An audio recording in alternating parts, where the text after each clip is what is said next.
Hello, everybody. So today we've got on the show Brandon Elrich, the writer of the Brandon is So Gay publication, and or is it Brandon Elrich is So Gay? Are you Yeah, going? Okay, gotcha. yeah.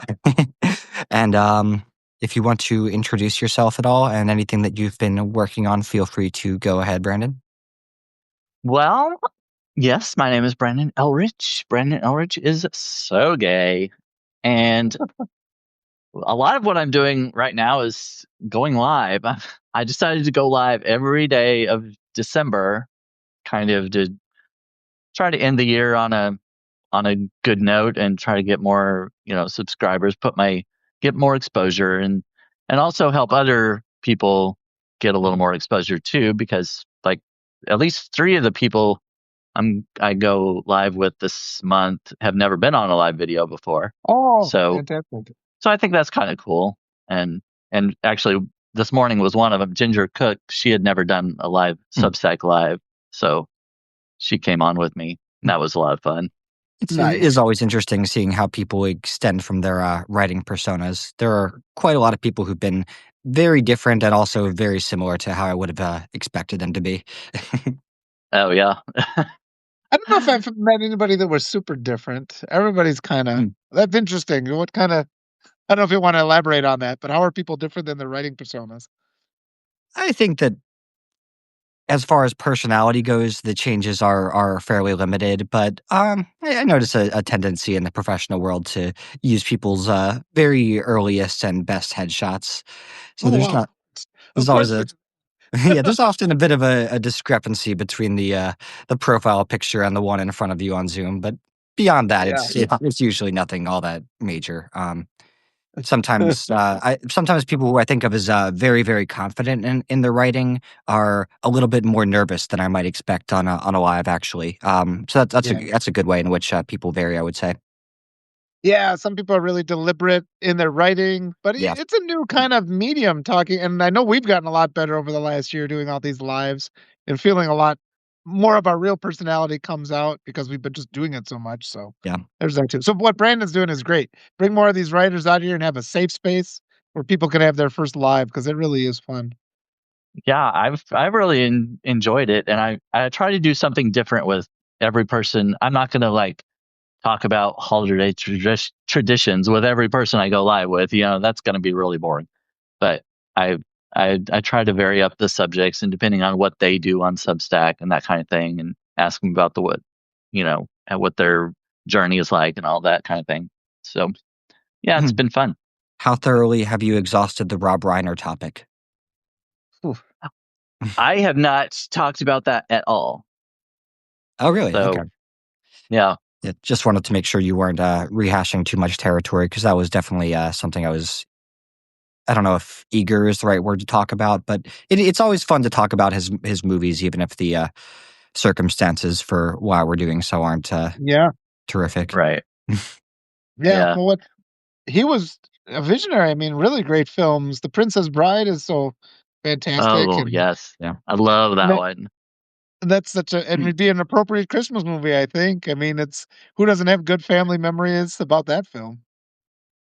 Something I've been kind of coming to realize about him is, and feel free to fight me on this, but I feel like he's one of the directors who often gets disassociated from their projects. Like they're such singular successes, many of them, that people just talk about Princess Bride and that's the end of the conversation, or just Stand by Me, or just Spinal Tap. But it's not that often that people stop to think that it was the same director behind each of those wildly varied movies. I think that's true. Yeah, like with Princess Bride, I don't really ever think about him. Yeah. I think about the actors and how funny it was. We watched that over and over again growing up, and yeah, I didn't associate with him with that movie until much later. Like, there's I a think real common thread between, like, Tarantino movies and many yeah. Spielberg movies, and a lot of the great directors are that way. Woody Allen movies have a very common thread between them. But, yeah, Rob Reiner's one of those that it's really hard to detect that, signature between his, different projects. What were you gonna say, Walter? Well, I don't think he necessarily has that visual style like some other directors do, and that's Yeah. not being negative, but it's like it's very workmanlike. It's like it's like the guy who brings a lunchbox to set type of director versus some sort of like, oh, I'm gonna do these extravagant things with Mhm. cranes and whatever. I mean, Yeah. the Princess Bride, the sets are pretty minimal actually, and it's just more about just the delight of the camera's here. This is very efficient. We're gonna tell this story efficiently. And sometimes you get these directors who, they'll take the camera and zoom in on like a mirror or something, and the mirror will roll down a hill, and you'll get this weird. And it's just sort of like that's kind of a distraction. So there's really nothing in a Rob Reiner movie that distracts from the story. So the other side of that is you don't really recognize the director. It's like Yeah. there's not a visual signature that he adds. But I think everything he did was in service to the film. And Stand by Me is like really super powerful. The Princess Bride, they're visually different. Those two. Misery is another one. It's just workmanlike. It sets Yeah. things up. He allows the actors to take over. So it's neat to have a director who like is willing to step behind the scenes and just let the content be the star. Yeah, I really appreciate that the versatility because I feel like I want to do that kind of thing. Like I don't want to be uh like limited to a particular niche or whatever. I want to do different things and it, not Yeah. just in writing, but do video. And I'm doing the cooking videos and stuff like that. Write different in different areas and stuff like that. So yeah, I appreciate that.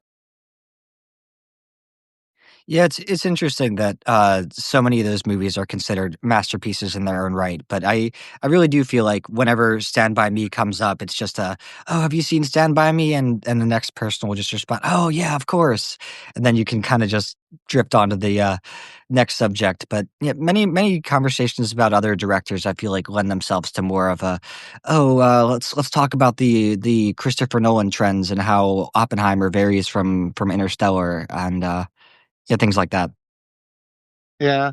That's just think it's really interesting because you can tell within 2 seconds if it's a Michael Bay movie, right? Yeah. And Mm. then Yeah. there's guys like Ron Howard is kind of cut from the same cloth as Rob Reiner is, where it's just and I appreciate that. It's really understated, where it's like he's not trying to make himself. It's not a starring vehicle for the director. I think that's really, that's generous. It's a generous way and I think all creative people should be generous. Lift Yeah. everybody else up, even if it means that they don't necessarily notice you. I think that's cool. Yeah, we were just having a fun time watching, Princess Bride, and that really is a very unique, platypus of a movie. Like, it does so many different things and does them so well. Like, it's a adventure, comedy, fantasy, romance. It's and pitching that must have been so tricky, but, he nailed it. He really did. Well, that's William Goldman, and he's all-time classic. He wrote the screenplay for it, and it was a Mm. book too, but so he has some industry clout, and Rob Reiner did too. He's one of those guys who's been around forever. And so William Goldman was known for Butch Cassidy and the Sundance Kid, and he wrote the screenplay for Misery too. And so it's just sort of like, yeah, I think that would have been those are the guys who are like, "This would be a passion project. We're getting this one made." Like, the studio execs probably were a hard sell, but you're talking with a couple guys who really had power in the industry who could bring something great, and it didn't perform all that well, but when it was initially released, but it's just a classic at this point. When you said Misery 2, I pictured a very unsolicited sequel. Yeah. The Actually, funny's there. I just watched Misery for the first time just a few weeks ago, 2 or 3 weeks Yeah. ago actually.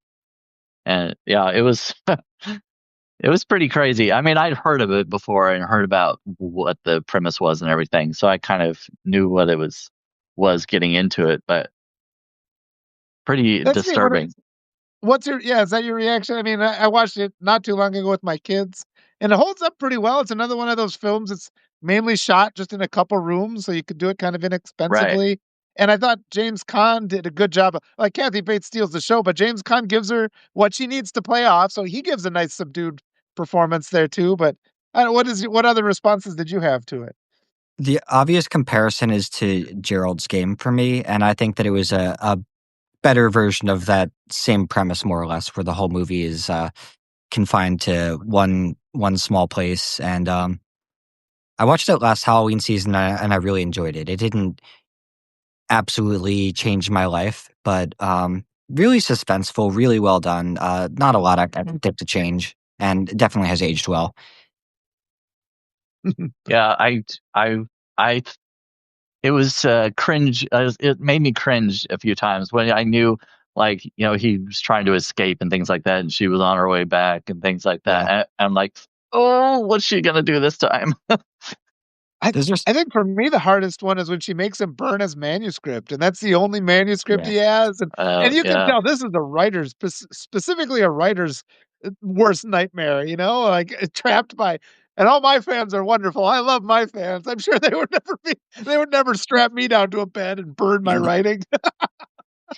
I, I think come to think of it, some of the like very most like intense scenes I can think of in like any shows or movies are those ones where you know that the antagonist is coming back to the room and they've only got a limited amount of time to act, and like, ooh, I will just feel myself sweating during some of those scenes. I watched yeah, exactly. Lovely Bones a few weeks ago, and that's a movie that has Oh, has a great one of those. It's sometimes it is just, like, so drawn out, and but it really works, though, like, they will go back and forth between the 2 characters, and they're barely making any progress, either of them, and it just oh, man, that is so tense sometimes. Who who directed that one? I know about it, I haven't seen it, though. Yeah, that one Lovely has, Bone.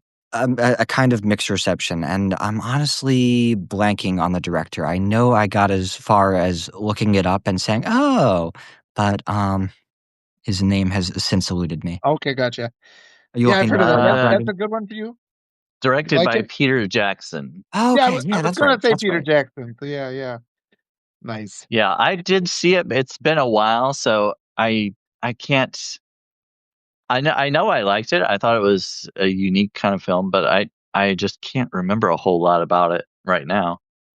It was a movie that made me think a lot about the definition of, like, what actually makes a horror movie, and, because that has some really, really creepy elements, but it would be a mistake to just, like, call it a horror, like, it doesn't really depend on jump scares or anything, it's very, dreamy and ethereal. The scenery is what, like, stuck with me so much. I remember, we were in middle school, and I, biked to one of my female friends' house one day, and, they were watching Lovely Bones, and I'm like, "Oh, what are you guys watching?" And I just got absolutely sucked into that movie, spent, like, it's a pretty long movie, just, like, spent the rest of the afternoon on that, like, November day just sitting down watching The Lovely Bones, and, one of those movies that, like, you're forever that's forever colored by that first time that you watched it.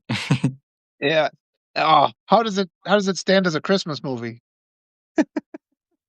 It's not a Christmas movie, I will say. I don't think it has, any Christmas element, sadly, apart from taking place in the cold. Yeah, that's what I Okay, was gonna well, say. I think there's snow in it. I remember it's in the wintertime, right? So Yeah, maybe there is a Christmas season, that they depict in that, in passing at least, but yeah, it ain't a, Christmas recommendation for you, sadly. Not really a good Halloween one either, call it a good fall movie, kinda like fills that same Harry Potter void. what oh you yeah, said is kind of go ahead.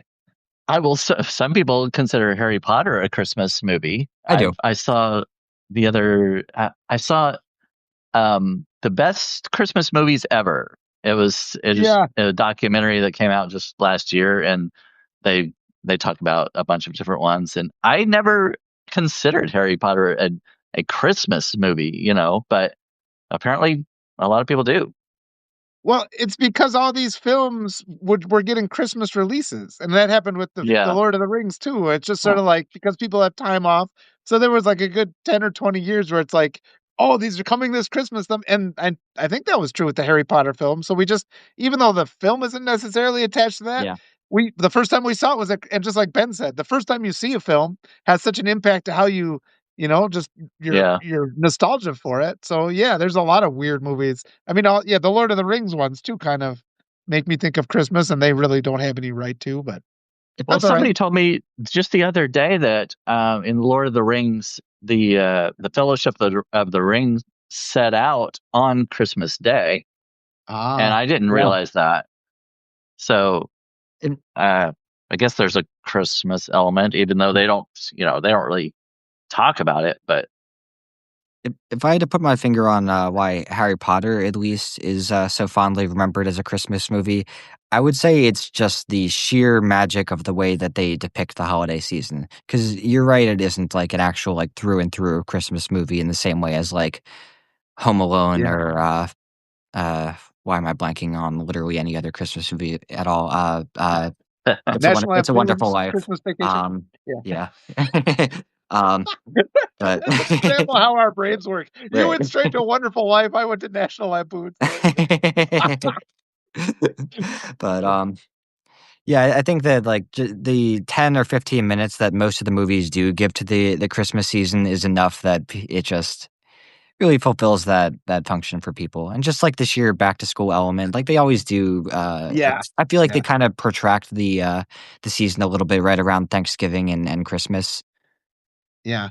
There's that one scene in the first Harry Potter movie too, where it goes from just fall and then they have the snowfall scene. That always really strikes me because it really gives you that feeling of the first snowfall of the year. Yeah. I think he's just walking across the courtyard with his owl, and you're like, "Holy shit, that's nice!" And right there, it does feel Christmas. Even I don't know. I associate the snow. I'm from a winter climate, so I appreciate it. yeah, I don't feel like. Well, I mean, of course, Die Hard is always mentioned. That's always a debate. Of course, I don't want to get into all that, but I don't consider that a Christmas movie. Just because there's a Christmas event in a movie does not make it a Christmas movie. Yeah. I'm trying to think what's a more of a Christmas movie, Harry Potter or Die Hard.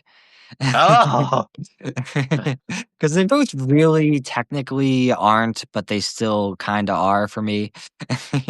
Well, are you old enough? Because I'm old enough where it's like for Christmas, you'd start getting all the sword and sandal movies, like Ben-Hur, because like Jesus shows up at the oh, end of Ben-Hur for 2 seconds.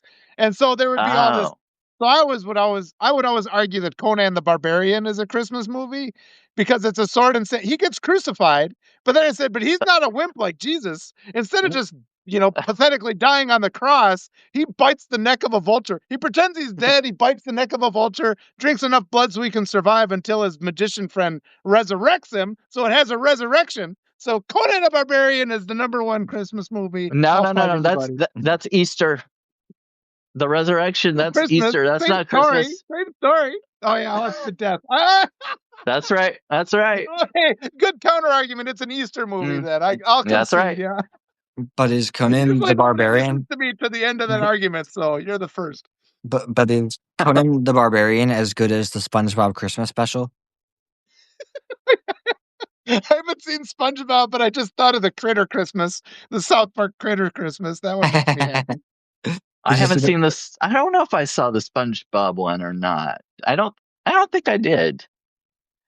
that there were actually a couple SpongeBob Christmas episodes, but the one that will always be the most iconic for me is the one that came out either I think it was like early 2000s, like 2001, 2002 or so, and has this one Christmas song in it. I'm not gonna impose my singing on our listeners right now, but Oh, go ahead. Come on.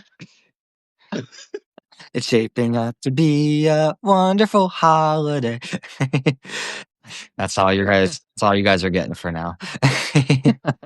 But The yeah, SpongeBob Christmas special. that's one of those ones that I do like to watch at some point every Christmas holiday for my season to feel complete. Well, when I saw that documentary, the best Christmas movies ever, and there were a couple I had never heard of, and that started me on kind of a journey. Oh, But good. one of them was Santa Claus Conquers the Martians. Yeah, good one. I Is it good? I'd never heard of that one, but it was from 1964. It was a black and white film, and it was, oh gosh, it was interesting. I mean, the Martian children apparently were watching a lot of Earth TV, and they were just like, it was kind of making them stupid, basically. I mean, they were they were like enthralled with this Earth TV, and that's all they were doing, was watching these Earth programs. So the Martians decided they needed to go to Earth and kidnap Santa Claus and bring him to Mars to save their children. So, I mean, great premise, right? I mean, but it was like, 1964. But the makeup, it was like they painted their faces green. They were wearing green costumes and helmets with this pose on it and stuff, and painted their faces green. But the makeup was not even or anything. You could see the white around their eye. The skin. It was just kind of patchy and stuff. Like even 1964, you can smooth out the makeup. I mean, come on. Was this like It an Ed didn't Wood look like they Christmas? were. Was it like an Ed Wood Christmas movie? I didn't look at who the director or the producer or anything was. I didn't write that down, but The it was kidnap just the kidnapping Santa Claus plot reminds me of uh did you see the Guardians of the Galaxy Christmas short by any chance, either of you? Oh no, I oh, I didn't. don't think so. One of the protagonists is feeling nostalgic for Christmas in another planet where they don't celebrate Christmas. So a couple of his friends in the group, in order to make his holiday feel more magical, go to Earth and kidnap Kevin Bacon for him. Because he's always Does this talking film have about. Kevin Bacon in it? Yes, yes, it's real Kevin Bacon. It's one of his best roles. It's honestly so good. What's One the of name his of that best again? roles. They like break into his house and they like chase him down, and and they're like, "You're always talking about Kevin Bacon, so we got him for you." And he's like, "You kidnapped him." What And movie was that? What's the name? it was done by Marvel, and it's like not a full-fledged movie, but it was a Guardians of the Galaxy Christmas special that they Oh, came up with in like 2021 or so. It might have been pandemic release, but I really, really enjoy that one. And another one that you reminded me of, Brandon, that I just watched last night, had a very unclever name. I think it was just called uh, Alien Christmas or something. It was similar to the one that you Oh, mentioned, and it was basically just like a kind of modern reimagining of The Grinch, where there are these aliens that discover Earth, and they're called these klepts. They're called klepts, rather, and they just uh, they steal. That's their thing. They steal from people, and they discover oh, Earth. Yeah, kleptomaniac. Yeah, yeah, exactly. yeah, Yeah, yeah. they discover Earth, and they're like, "Wow, these guys have a lot of stuff," and so they send a scout to Earth, and he discovers that humans aren't so bad, and he grows a heart, but in their Oh, universe version of growing a heart. oh. I I like this idea of the Brandon's proposal. It's like it has to have more. What did you say? It has to have more than just a Christmas element. I want to come on. Let's come up with a definition then of what a Christmas movie has to be. And so, I don't know. I almost think it has to be Christmas needs to be almost a character in the movie. Like, Hmm. I think it needs to be like, it wouldn't be a movie without the Christmas element to it. Like, I think of like Love Actually is one of my favorites. I consider it a Christmas movie because yeah. All basically right. everybody gets together because of Christmas, and they kind of their stories intertwine, and it's all centered around Christmas, and all takes place within that Christmas season. So the And same way the Starship Enterprise has to be a character in a Star Trek movie, Christmas has to be that kind of cohesive element in a Christmas movie. Is that a fair that and nerdy kind of way of saying it? yeah, sure, Well, sure. what about okay? Because like I do not like Home Alone, and it's Really, considered but it's I mean it's iconic. it's less violent than fucking Die Hard is less violent than Home Alone, and it's like and then we get things like Violent Night, which is I can't tell if that's a remake of Home Alone or a remake of Die Hard, except that it's Santa in the killer role. Violent Night, I guess, has to be by your definition a Christmas movie. Home Alone, though, does Home Alone have to be? Well. I'm calling I Home mean, Alone a Christmas movie. I consider it a Christmas movie, but I guess, I mean, really, I don't know. That's hard to. Because the thieves go into people's houses because they're gone for Christmas, and Well, is Kevin it? Kevin was left alone because they went on a Christmas holiday, To France, and yeah.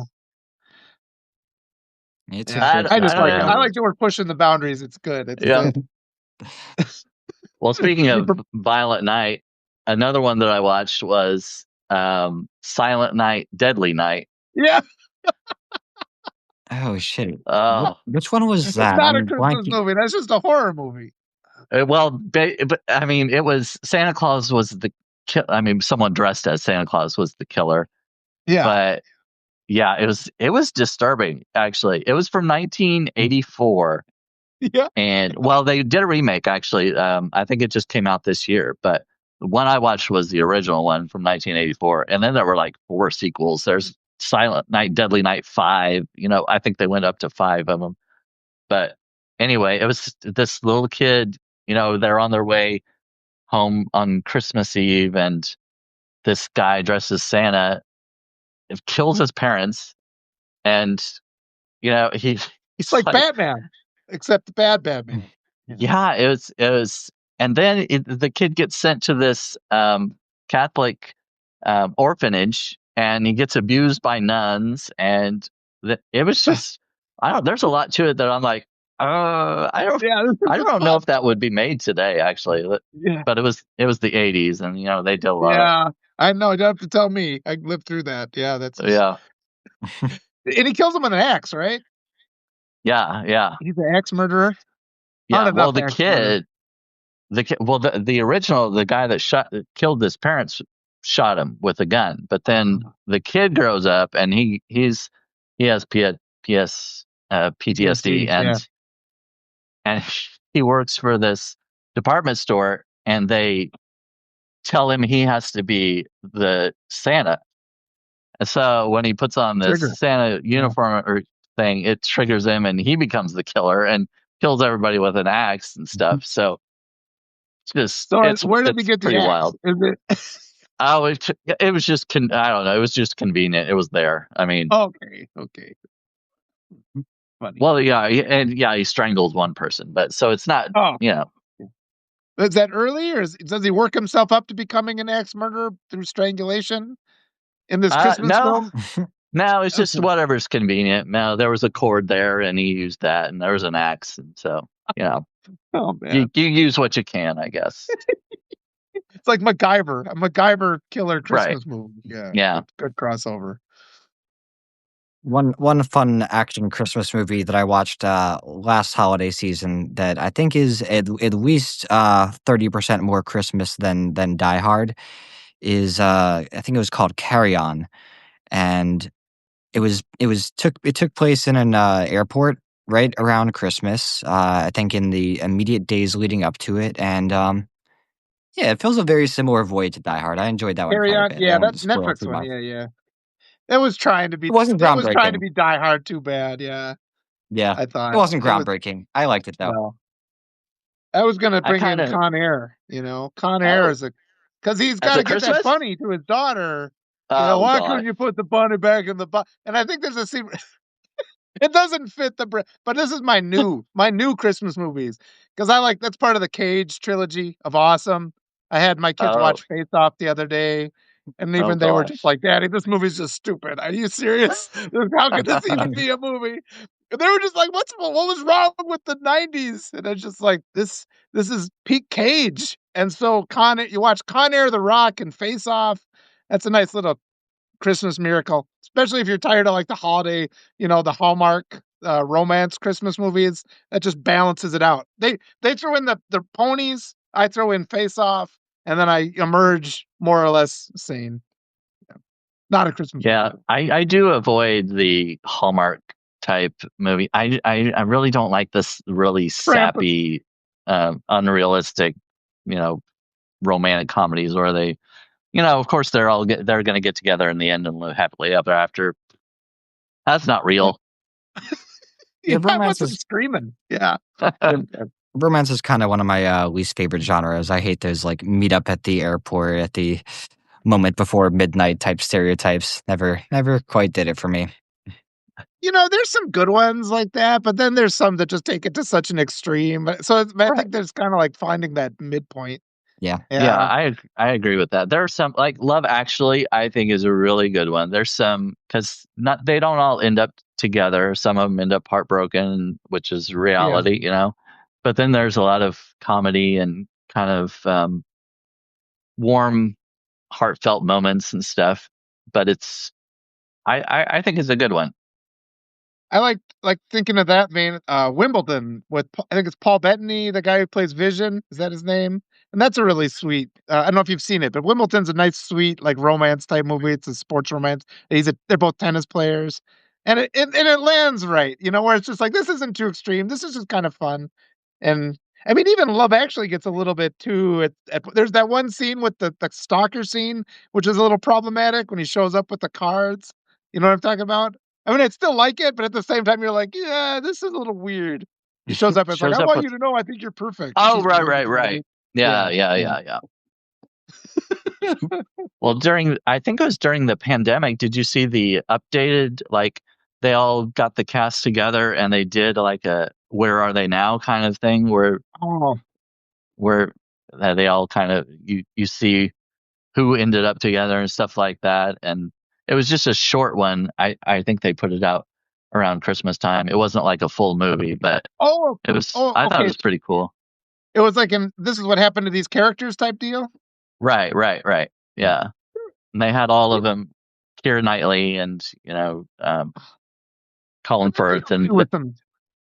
Go ahead. It deals oh with some no, sorry. serious themes. Yeah, I'm sorry. It Yeah, deals like the Alan Rickman's character in that, and they're going yeah, through some serious stuff, and it's yeah. sad, but I think it's fair how it treats that kind of a relationship. So yeah, Love Actually is a good one. I like that. That's so Any I others, when I Ben? watched the oh sorry. I'm No, sorry, I'm interrupted. no, no, no, no. I didn't let let Ben talk to how much he loves Love Actually. That is one I haven't seen, but as far as other movies go, another one that kind of sits on the border of is it a Christmas movie? Is it not? I don't. I kind of put Groundhog Day in that list. Do you guys consider that a holiday movie? Wow, Oh, it's a Groundhog's Day movie. Yeah, because really, it is a Groundhog Day movie. Like it's in the name. But am I wrong that there are quite a few scenes that take place on or around New Year, or I am thought I it's just all imagining Groundhog now? Day. Yeah, like I don't know It could have why easily this is. been I've though. kind of I built think this up in my mind as a holiday movie. It might just be one of those by association alone type deals, but yeah, or the well, snow it's on the ground or the yeah, cold yeah. That's what I was locale. gonna say. Yeah, It's all winter and it's still yeah. in February. You know where I can't remember where is Puxatawny? Puxatawny. Aren't they in Puxatawny? Yeah, I think But Where the groundhog is? I think what that's in state is Pennsylvania. Puxatawny? Pennsylvania, I Oh, think. oh, Yeah. okay.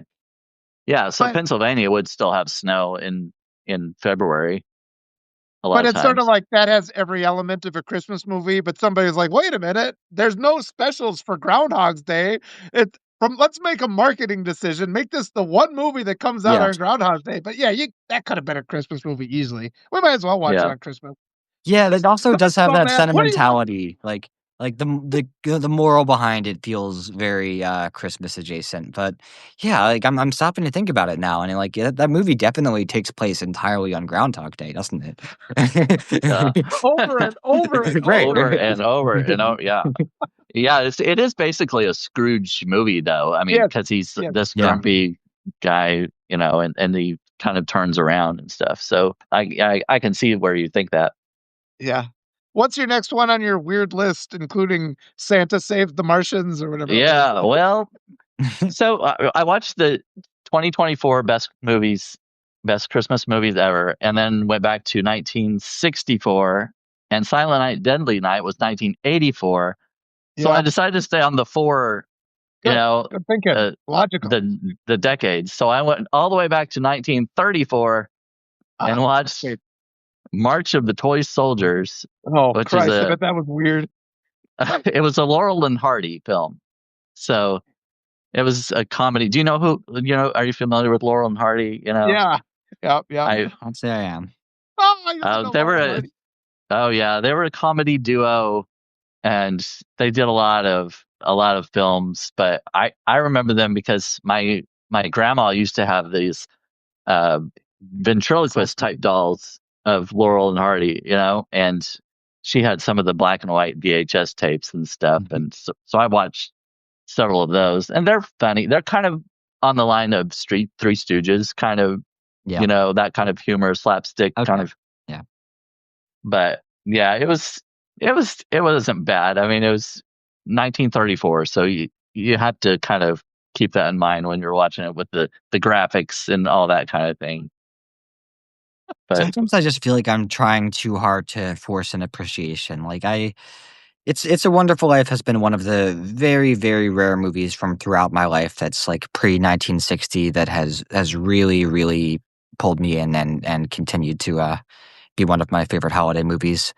But yeah, no, the original Nosferatu, I think was the most recent movie that I tried to go back and watch the original, and I just like I was annoyed with all the loyalists who say, "Oh, this is so good, you need to watch the original." Like, no, you don't. well, I think it is good to go back to some of those and appreciate Yeah, what they had to work with. You know what I mean? yeah, Like with the graphics and things like that. I yeah, mean, definitely it didn't look realistic, but for back then, if yeah. you had never seen these kind of, like with Scrooge, A Christmas Carol, I watched the very first film version of A Christmas Carol Oh, from 1901, oh God. and it was a silent film, and it was the only thing left of it is like 6.5 minutes of it, but you can find it on YouTube. Neat. But they had like just the way they did like the ghosts and everything. It was pretty good as far as for that time period. And Yeah. like when he goes to the door for the knocker, it's a knocker, and all of a sudden there's this person's face there, and they cut it out. But that's what they had to do. They just, somebody stuck their face in this hole, and but I think it's good to get appreciation, especially for silent films, because when they're not saying, they have to express everything with their face, their facial expressions and their body and everything, Yeah. telling this story without saying a word. So And yeah, so I don't earnestly believe that there's no value in going back and checking out these movies. Like part of me is just trying to be a bit of a contrarian on oh that yeah, point. Um, yeah, like even with like my some of my favorite TV shows, I do always enjoy going back and seeing some of those like original shorts and ways that they came into being.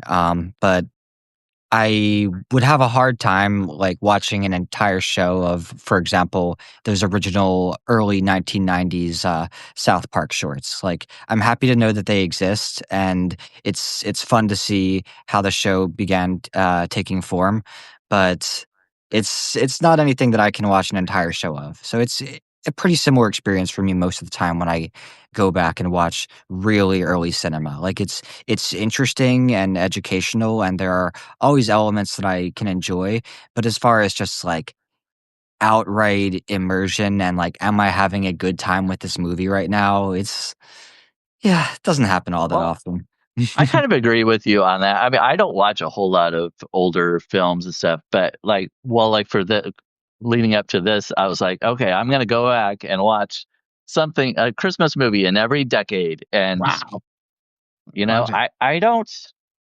I don't love all of them, and I wouldn't want to watch a bunch of old movies in a row. But as long as I can watch one and then move on to something else, I think I Yeah. would get tired of like a lot of silent movies in a row, or a lot of black and white old style movies or whatever. But yeah, What what's the selection from 1944?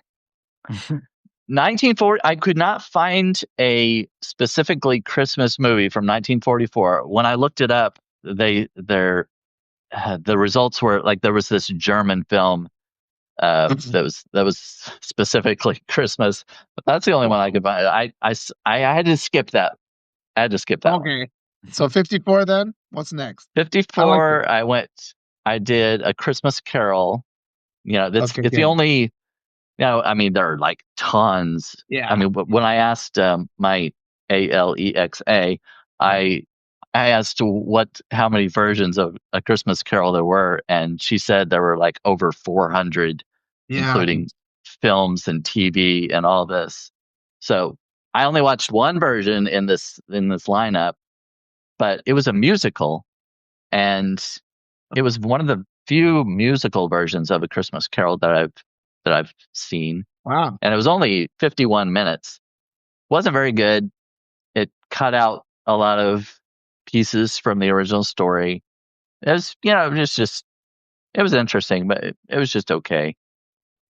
Uh, Now, do you, Ben, did you watch like the George C. Scott? Because everybody watched the George C. Scott Christmas Carol when I was growing up. I don't know if that's still one you're even familiar with or not.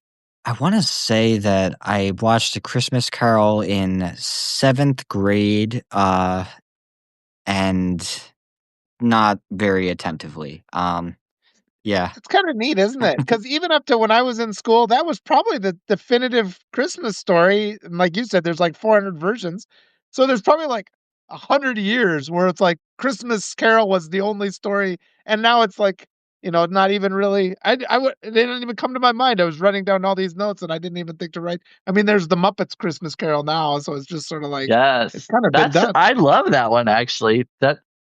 So I have a little story, but a friend of mine goes to this local library every year around Christmas time, and there's a guy named Gerald Dickens who is the great great nephew of Charles Dickens, and he goes and does kind of a one man show of A Christmas Carol reciting and stuff like that.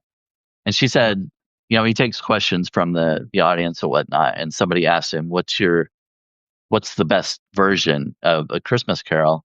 And he said, you may find this funny, but A Muppet Christmas Carol is like holds the closest to the original, the book, like the language and everything like that. They follow, of course, they add in the musical numbers and comedy and stuff. But as far as like the language and everything, he said Huh, that's his favorite and that's the neat. closest to the book, which is really interesting. And I like that version too. I think it's pretty fun. Well, it's also kind of neat the evolving Christmas traditions, because there's no Santa in A Christmas Carol, and it's entirely, Yeah. the visions of the past and the future and changing the course of your life and not being so stingy. The word Scrooge, what didn't mean that before, he was just a character in that story, so it's had that impact, but it is kind of a fading impact. So I think that's kind of cool. Yeah. Okay, so the one with Scrooge isn't called A Ghost with Christmas from Christmas Past. That's Christmas Carol?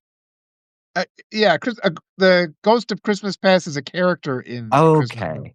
For some reason, I kind of had things conflated there and thought that the name of that story with Scrooge was The Ghost of Christmas Past. So They okay, A probably Christmas called it that Carol. at time. There's Yeah, 400 Christmas Carol. versions. I can at least confirm that I've seen and remember decently. I know the plot. I don't know if I ever saw more than one version of it, but yeah, I saw that one in maybe high school. I remember the general plot going forward and backward in time, but yeah, it's not a story I'm as familiar with as far as There's a Well, I Bill would. Murray version. The Bill Oh Murray yeah, version's called Scrooged. That's hmm. yeah. mildly entertaining, but yeah. All right, what decade are we up to? That was 54. What's in 64? I love this. Well, This is awesome. 64 was the Santa Claus Conquers the Martians, Okay. and 1974 was Black Christmas, Okay. and it was another slasher film, kind Okay. of, and it was starring Margot Kidder, the Oh original my Lois god. Lane. Yeah. And so it was these girls at a sorority house, and there's a killer on the loose, and it's during at Christmas time, and Not a he Christmas goes, movie. yeah. I was trying to go with I didn't want I didn't want to watch a bunch of the traditional Christmas Yeah, I movies. I was gotcha. trying to go something obscure, and so I was going with you know Conquers the Martians and these couple of slasher films, but. Yeah. And yeah, anyway, 1984 was Silent Night, Deadly Night. 94, I chose Mixed Nuts. Okay, I Have kind you of remember that. How was that? You I've not probably seen haven't that. seen it. I remember at least looking at the poster. Tell us about Mixed Nuts. I was I think it's hilarious, but it's got an all-star cast. It's Steve Martin, Madeline Kahn, Okay. Adam Sandler, Juliette Lewis, Liev Schreiber, Rita Wilson, Parker Posey. It's Oh, just Oh got wow. it's got tons of people in it. But it was it was just really funny.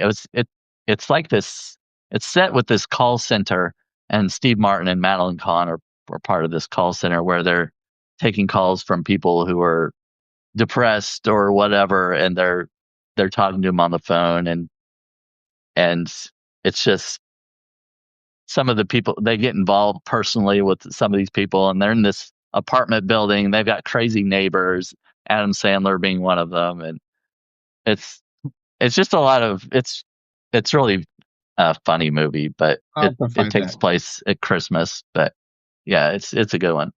Adam One from Sandler about that. Oh, go ahead. is a controversial taste. I myself love Adam Sandler. My girlfriend not so much. I like But him in I like haven't seen two that one. scenes. I don't like him when he's the lead. Somebody mentioned Goonies in the chat. I was like, that's a nostalgic one, not Christmas, but just reminds me of being a kid. So that kind of does that way. 94 would have been about the time the movie The Ref came out with Dennis Leary. That's definitely a Christmas Oh yeah, movie. And somebody I else can't just find it told me anywhere. about that one. I keep waiting for it. That's one of the movies that has dropped off of streaming. I can't find it anywhere. My kids even said, because every Christmas I'm like, maybe we can watch The Ref, and it's like it's never available. They've said, yeah, that's the movie Daddy always searches for, and it just doesn't exist. So they, I like it though. Yeah, I wasn't familiar with that one either, and somebody just a day or two ago mentioned that, and I'd never heard of it. Yeah, it's a good one. It's pretty funny. It's probably not as good as it should be, but it's entertaining. It's the kind of humor I like. All right, 2004. 2004 was Noel, and it starred Penelope Cruz, Susan Sarandon, Robin Williams, Paul Walker, Alan Wow, Arkin. So two of those people are are deceased, but um, Paul Walker and it Robin was Williams. That's yeah, interesting. yeah, yeah, yeah. I had never heard of it before until I started looking up these Christmas movies that came out in these decades, and I thought it was really good. It wasn't it wasn't like a romantic comedy. I would it's more of a kind of a drama. I mean, there was some romance in it, I guess, but that wasn't definitely wasn't the focal point. But it was a heartwarming kind of movie, and Robin Williams, it was a serious role for him, and it's kind of ironic because his character stops someone from killing themselves in the movie, yeah, and of yeah, Oh wow. course, 10 years later, you know, it's yeah. just interesting to have seen that. It was, but it was a good one. I would recommend it. Yeah, that's one of the celebrity deaths, probably even the singular worst celebrity death that I've endured in my life. I remember Yep. being in an airport when I first learned about that and just being so broken up by the news. I was gonna say the exact same thing. It was that's the one. It's like it just really struck, and I remember Robin Williams going all the way back to Mork from Mork. I mean, he would Mork and Yes. Mindy. Yeah. He was a guest star on the Happy Days. That's where he kind of came in, and it was just like, and you can just tell he was just this guy who was so kind, and his kindness was so sincere. You can't fake it. And it was just like, and there are all these stories about how he would, just these acts of generosity he would engage in when he was on sets, and how everybody said that. And it's just what a mind he had, a brilliant creative mind. And yeah, when that takes you into a dark space, it's pretty hard to get out of that. So yeah, Yeah. that was a heartbreaker. I'll have to find some other. I mean, he's got some great.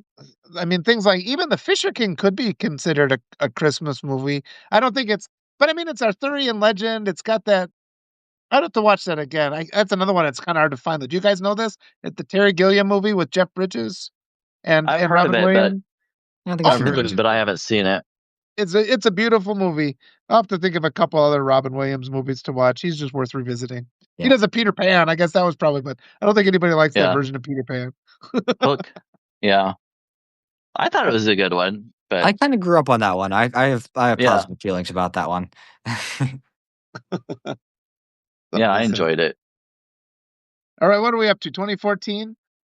2014 is another Robin Williams movie.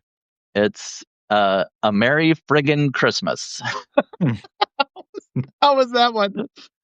That one wasn't as good. I mean, it was kind of silly, comedy, but it had Joel McHale, Robin Williams, Candice Bergen, and Lauren Graham.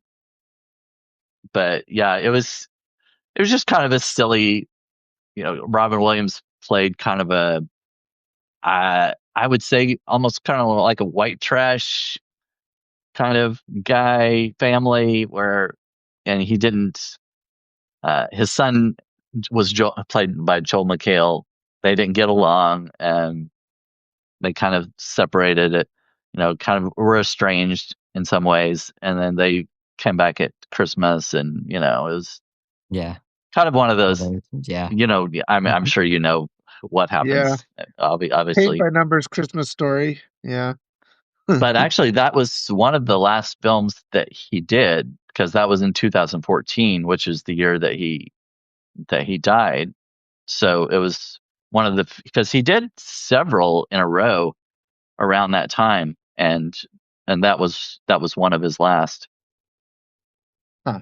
There, Yeah. there was another brilliant one with him in it called What Dreams May Come, but that was another one that dealt with suicide and extreme depression. It's really a beautiful movie.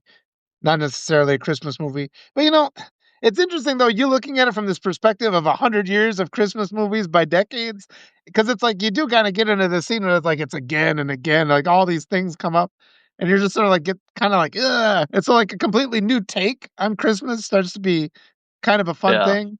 The old Rudolph the Red-Nosed Reindeer came on the other day, and my Oh wife, who didn't yes. grow up in the United States, she's just like, this is psychotic, this with the little moving characters, because it's like it's just inappropriate. It's like, what? But it's like you grow up on that, so you don't see the problems with it. So I Right. appreciated Yeah. she When pointed you're them out. when you're young, you're just like, this is just the way it is. I don't know. I, I think a lot of the trouble that people have with categorizing Christmas movies is that a lot of people just see them as the like sentimental family type movies. And I don't know, at least for me, I enjoy the versatility and the fact that you can have satirical Christmas movies and action Christmas movies and horror Christmas movies. And Yeah, yeah, it might be a kind of antithetical to like be terrified while you're sitting around with your family around Christmas time, but it's nice to have that diversity there, to have those warm, sentimental ones and also those yeah. petrifying ones. Well, like a National Lampoon's Christmas, the Yeah. Christmas Vacation, that was never intended. Because I remember when it came out, everybody's like, this is just a spoof of a Christmas movie. It was never intended to actually become like a holiday tradition that you'd watch National Lampoon's Christmas Vacation. But a lot of people are like, "Oh, that's the first one I watch every year," and it's just like, well, Yeah. okay, I guess that's how things work. Yeah, we're into. Nikki's got Die Hard as a Christmas movie. I have to watch it just to balance out, these other ones. I got to get back to my level state. If I just sit watching Love Actually, I get a false perception of what the world is like. Well, go back and watch Black Christmas and Silent Night, Deadly Night, and you'll I you'll like get a different Violent Night. perspective. Yeah. Did we do 2024 then, or were you? Well, 2024 was where I started. Basically, I watched the documentary listing all the best Christmas movies, and that's kind of where it got start. I found out where because I mentioned Santa Claus Conquers the Martians and a couple others, and I didn't mean to go by decade until I watched like 3 or 4 films, and I realized, oh, they're all ending in fours, and I was like, well, Yeah, I've got to keep good going with that sign. theme. So, but also there's Dear Santa with Jack Black. It came out in Okay. 2024, but I haven't watched that one. I think it was whatever streaming service it was available. I think it comes out like tonight at 8 o'clock or something like that. So I kind of wanted to see what that one was. It's just a silly kind of comedy thing, but Was it I thought okay I'd or? check it out. I haven't seen it. I just have seen like the previews for Oh, it and stuff. Jack Black plays Satan, I believe, the devil, Oh and yeah, he's trying to because send the a letter kid, to Santa. yeah, kid writes a letter instead of writing "Dear Santa," he writes "Dear Satan," and and Jack Black comes up and is like, "Well, That's awesome. here I That'd be a am." good. He'd be a good Satan. Yeah. Yeah, There's. Go ahead, Ben. I like the splitting it up by decades policy. One of my favorite film publications that I write for on Medium, they have it set up now so that if you're reviewing something, it has to be celebrating some anniversary of some sort in order so that they're not constantly inundated by any show or any movie from any year. So it's nice sometimes to like have it be narrowed down to like, okay, I have to watch a movie from 2015 or 2005 or 1995, and there's just so much out there sometimes that narrowing Yeah. down is helpful.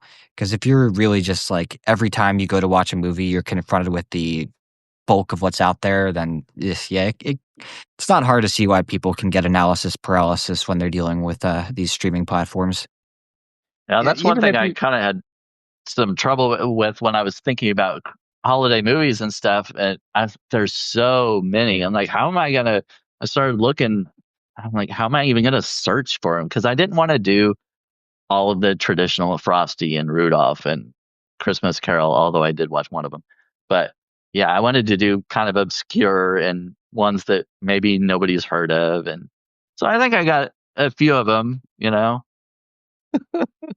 Yeah, no, that's great. And like when you're talking about overload, it's like even if you go from year to year and watch like a list of the top box office for that year, even that's overload between year to year. And then it's like, and then there's movies that like didn't even perform very well. So there's just so much, or movies from. I haven't watched too many like international Christmas movies now that I think about that. I'll have to make a Yeah. deliberate effort to do something like that. I've got a and I kind of like this tradition that I have lately of getting deeply into cinema for an entire month or two, and then doing the same thing with video games. I was all throughout October watching more than one horror movie most days, and now the past couple weeks I've kind of been having a more of a gaming hiatus, and or rather hiatus from movies where I'm playing games more, and it's there's so many games that you really do need to just like commit to, and if you're going to play it at all, you need to play it every day and actually like know what you're doing and figure out the story and how certain mechanics work together and shit. And yeah, so as a result, I haven't been watching a whole lot in the way of Christmas movies these past couple weeks. Every time the free time surfaces, I'm just like, let's game. What's the best Christmas video game? Um, it's not a Christmas game exactly, but the one that I already brought up a couple weeks ago is Fortnite, which has been especially interesting for me because of the seasonal component of it. Like the internet has enabled it to have these like huge updates each couple weeks.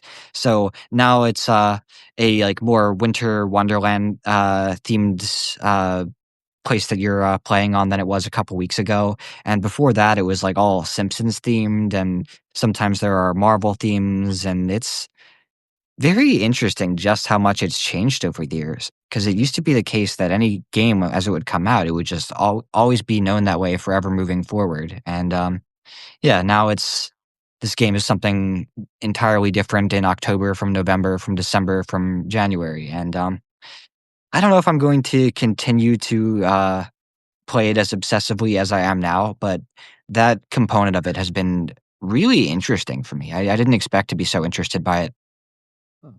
I in talking about this too, I've been thinking another thing we can look at is like the best Christmas or holiday special for a TV show. Like, because every single TV show that was Mm, ever big, I bet we should see if yeah. that list exists, and if it doesn't, we'll have to Oh, compile it. yeah. Oh, that's certainly out there, yeah. You can find all those old shows now, and so I'm sure there's Star Trek episodes of Christmas even. Oh, yeah. Yeah, I don't remember. It's not with the original Star Trek, at least. I can't remember one that celebrated Christmas, but I'm sure, like the Next Generation, I must have seen one from there. The It was Star also Wars holiday special. It was also Yeah. kinda occurring to me too that, like, that while there aren't a lot of Thanksgiving movies, there are a fair amount of Thanksgiving, like, TV specials and Yeah. things like that, but, Thanksgiving. There's one where the yeah, turkey goes yeah. mad and kills people, I think, with a knife Yeah. with a carving knife rather than an axe. Of course. Of course. Vengeance for the turkey. Yeah, that's fair. But, yeah, there are 1,001, I Christmas hope the specials. turkey carves somebody up, like, slowly and hands out the meat, like, just like Oh. they that's he's gotta stuff somebody, yeah. That's fair. Oh. Stuffed by a turkey.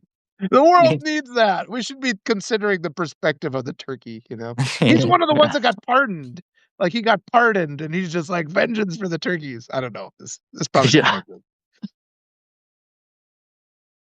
make sense. He gets trapped in a building with some terrorists, and he goes, "Yippee-ki-yay, motherfucker!" That's what it Die Alright. Hard Thanksgiving. We gotta have more Thanksgiving. They all have Charlie Brown, like, all the holiday specials have Charlie Brown in them. Yeah. He's got his Christmas tree that falls over with one bulb.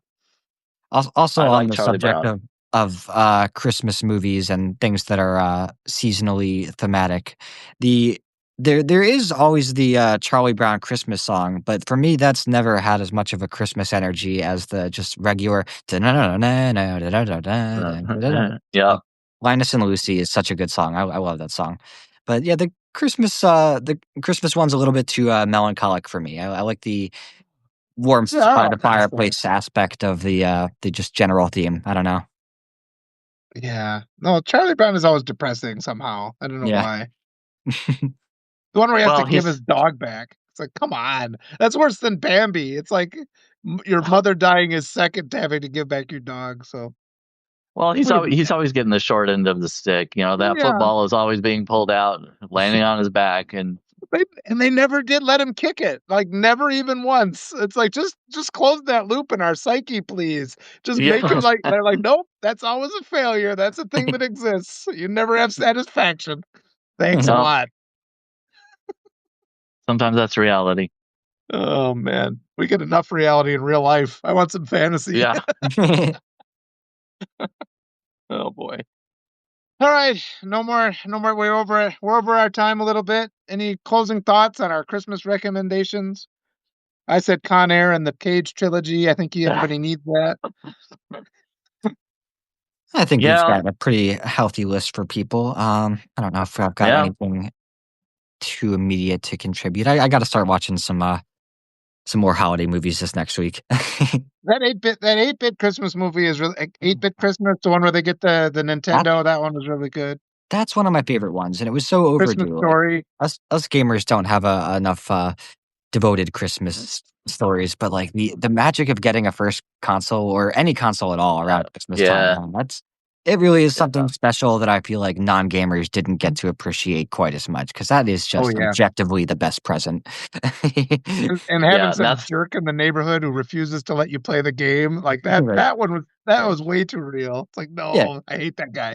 Yeah, it was funny and sentimental and clever. I enjoyed a lot about that, and that's my, big recommendation for people, I would say. Yeah.